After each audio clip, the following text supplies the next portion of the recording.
Now recognize the gentleman from Texas, Mr. Poe, for 5 minutes. Thank you, Mr. Chairman, Mr. Sarbanes.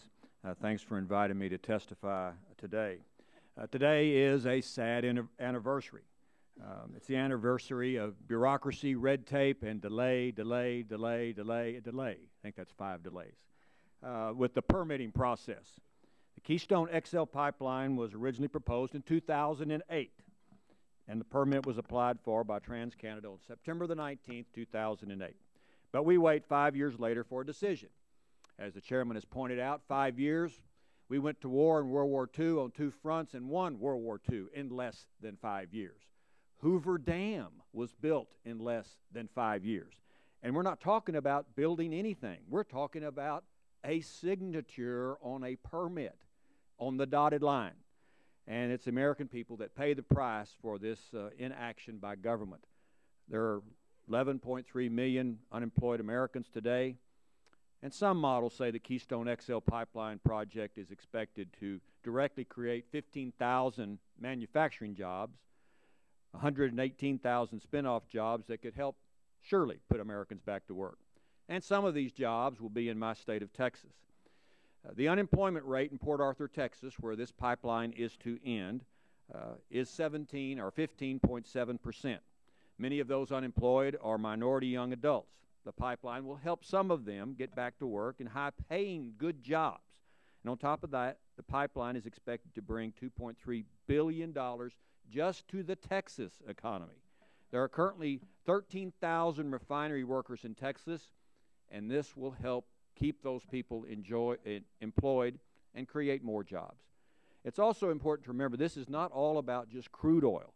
In addition to the 22 gallons of gasoline that a barrel of oil produces, a barrel also produces 12 cylinders of propane, a quart of motor oil, and most importantly, petrochemicals that are used in all kinds of pharmaceuticals, plastics, cosmetics, and foodstuffs. All of the industries that line the Houston Ship Channel use oil to make these different products. These industries need a constant, reliable source of crude. And over 50% of the exports out of the Houston Ship Channel are some way involved with the energy industry. So why would we not want to expand these domestic industries to have a clean, safe, and reliable source of crude from North America? And pipelines are the safest way to move crude oil. It has to be moved some way, and a pipeline historically is the best and safest way. Now, how much oil are we talking about? How will it change the equation, especially the foreign policy equation in the United States? Keystone would move about 830,000 barrels of oil a day. This represents about half of the daily amount that the United States imports from the Middle East, almost as much as we get daily from Saudi Arabia. With the current instability in the Middle East, approval of the Keystone pipeline is of national security.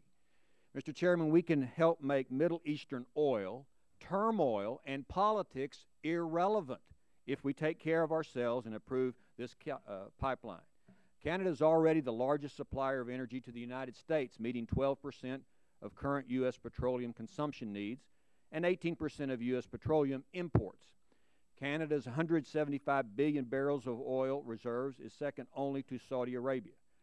Canada is going to build and sell this oil to somebody. We cannot stop production of oil in Canada, even in the tar sands. How would we rather this pipeline be built and sent west to our good buddies, the Chinese, and offload on their tankers? I think not. Inaction is detrimental to national security. With greater use of Canadian oil, along with all of the above energy policy, it's possible the United States could be really energy independent in 10 years. Imagine how our foreign policy could change if that was the case. The United States should work more with Canada, not less, and also with our partner and neighbor Mexico to form an economic energy security zone in North America, all for the United States, Mexico, and for Canada. Mr. Chairman, in my days as a judge, if I heard a criminal case and heard all the evidence, and after the evidence was in, I told the defendant, I'll get back with you in 5 years and let you know whether you're going to jail or not, that would be incompetence. We've got the evidence is in, and the overwhelming evidence is it's good for the country overall to build and approve this pipeline. Let's get it done. And I yield back. Thank you.